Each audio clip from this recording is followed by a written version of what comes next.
नहमदुहु व नुसल्ली व नुसल्लिमु अला रसूलिहिन नबिय्यिल करीम अम्मा बअद फ़अऊज़ु बिल्लाहिस समीइल अलीम मिनश शैतानिर रजीम बिस्मिल्लाहिर रहमानिर रहीम। पिछली क्लास के अंदर हमने कज़िये की अक़साम यानी कज़िये हमलिया और कज़िये शर्तिया के बारे में पढ़ा था, फिर उनके अज्जा के बारे में पढ़ा। आज हमने कज़िये हमलिया की तक़सीमात को पढ़ना है। कज़िये हमलिया की आगे कुछ तक़सीमें हैं मुख्तलिफ एतबारात के लिहाज से, मुख्तलिफ एतबारात से। तो आज हमने उन तक़सीमात को पढ़ना है। ये तक़सीमात ये 6 हैं। एक है कि राब्ता के मज़कूर होने या ना होने के एतबार से, दूसरी है ईजाब व सलब के एतबार से, तीसरी है हरफ़े सलब का तरफ़ैन का जुज़ बनने या ना बनने के एतबार से, और चौथी तक़सीम है मौजू के कुल्ली या जुज़ी होने के एतबार से, और पांचवी है वजूद मौजू के एतबार से, और छठी है जिहत के मज़कूर होने या ना होने के एतबार से। ये कुल 6 तक़सीमात हैं। इन 6 तक़सीमात में से सिर्फ 3 तक़सीमात आज हमने पढ़नी है। पहली 3 यानी राब्ता के मज़कूर होने या ना होने के एतबार से, दूसरा इजाब व सलब के एतबार से, और तीसरी हरफ़े सलब का तरफ़ैन का जुज़ बनने या ना बनने के एतबार से।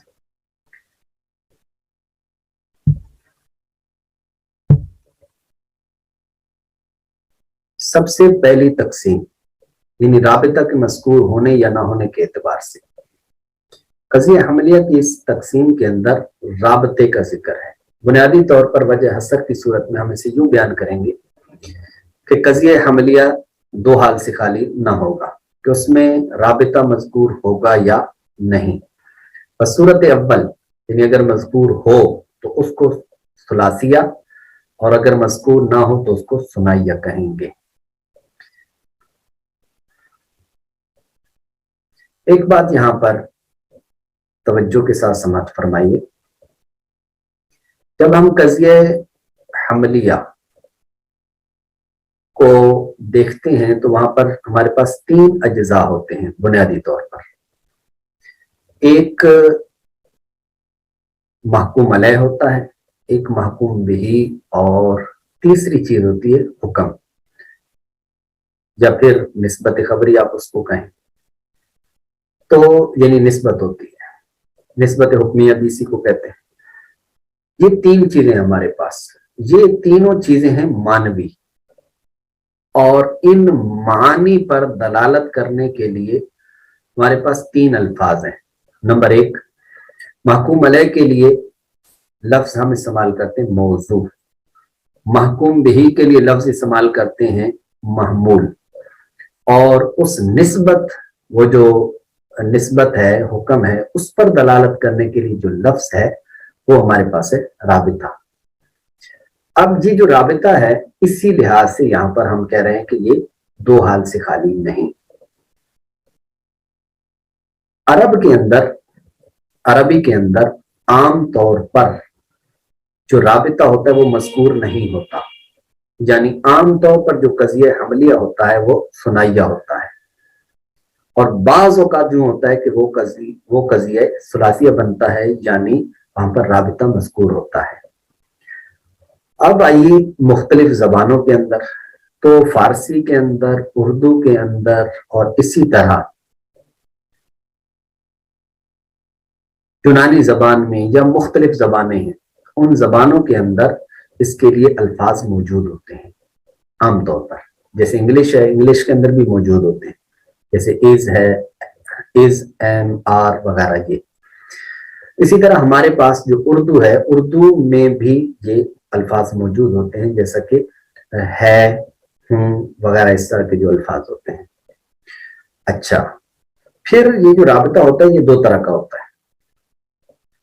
एक राबता 2 तरह का होता है, एक होता है ज़मानिया और एक होता है गैर ज़मानिया। जो ऐसा राबता के लिए जो अल्फाज हों कि जिसके अंदर ज़माना पाया जाए तो उसको हम ज़मानिया कहते हैं। जैसे अफ़ाले नाकिसा हैं, इनके अंदर चूंकि ज़माना पाया जाता है, इस वजह से इनको राबता ज़मानिया कहते हैं। दूसरा वो है कि जो गैर ज़मानिया होता है, यानी उसमें ज़माना नहीं होता, जैसा कि ये होवा है और इस तरह के मजीद जो अल्फाज हैं। तो हमारे यहाँ जो अल्फाज इस्तेमाल होते हैं उनमें ये जो है वगैरह हूँ, इस तरह के जो अल्फाज इस्तेमाल होते हैं ये गैर ज़मानिया होते हैं।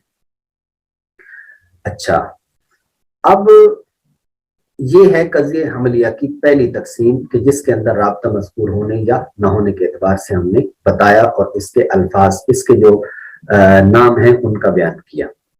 फिर यहाँ पर उर्दू के अंदर एक और अहम चीज वो ये है कि उर्दू के अंदर भी ऐसा होता है कि अक्सर औकात तो यूं है कि जनाब हमारे यहाँ लफ्ज़ है वगैरह इस्तेमाल होता है, लेकिन कभी ऐसा होता है कि इख्तिसार की वजह से उसको हज़फ कर दिया जाता है, वहां पर जिक्र नहीं किया जाता।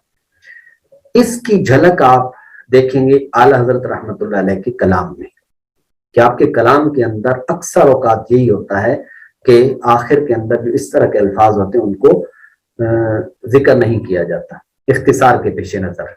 इसकी खैर दो सूरतें बनती हैं।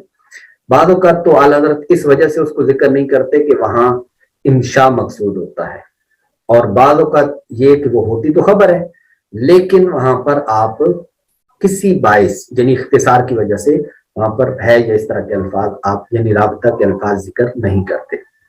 इंशा की मिसाल जैसे बिस्मिल्लाह का तर्जमा है कि आला हज़रत के जो तर्जमा है उसमें यही है कि अल्लाह के नाम से शुरू जो मेहरबान निहायत रहम वाला, यानी है वहां जिक्र नहीं किया, और वहां बताना ये मकसूद है कि ये अगरचे खबर है लेकिन इंशा के माना में है। तो ये हमारी पहली तकसीम थी, इसमें कोई ज्यादा इतनी गुफ्तगू नहीं है इस वजह से मैं, और इसमें इजरा की भी कोई इतनी ऐसी चीज नहीं है कि जो समझ ना आ सके, जैसे इसको मजीद इसका इजरा करना पड़े।